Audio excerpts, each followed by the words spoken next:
Ассалаумағалейкум достар. Бүгінгі менің айтатыным қара бидай нанының адам ағзасына пайдасы. Видеоны көрмей тұрып подписаться мәзірін басып, менің каналыма тіркеліп кетіңіз. Қара бидай наны әрқашан сұранысқа ие. Қара бидай әрқашан жақсы өнім береді және бағасы да жоғары емес. Қара нанның құрамындағы пайдалы заттар авитаминоз және көптеген ауруларды жеңуге көмектеседі. Қара нанның пайдалы қасиеттерін адамдар осы күнге дейін пайдаланады.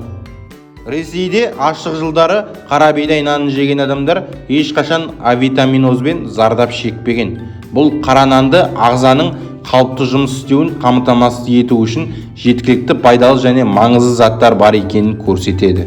Қара нанды жыл бойы пайдалануға болады, әсіресе қыста. Себебі қыста ағза дәрумендер тапшылығын сезінеді. Қара нанның құрамын амин қышқылдары, минералдар, макро және микро элементтер көптеп қамтиды. Қара нан темір және В.А. никотиндік кислота және Е дәрумендеріне бай.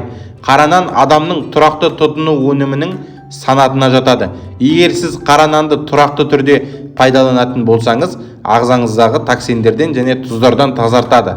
Қан тамырларынан артық холестериндер шығарылып, ағза токсиндерден тазарады.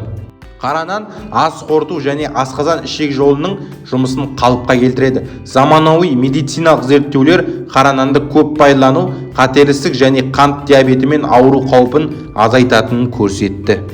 Қара нанды асқазан және ішектің ойық жарасы бар адамдар үшін және асқазан қышқылы артып кеткен кезде пайдалануға болмайды достар. Құрметті достар, менің сіз үшін дайындаған видеом ұнаса, лайк басып комментарий жазыңыз. Және де менің каналыма жазылуды ұмытпаңыз.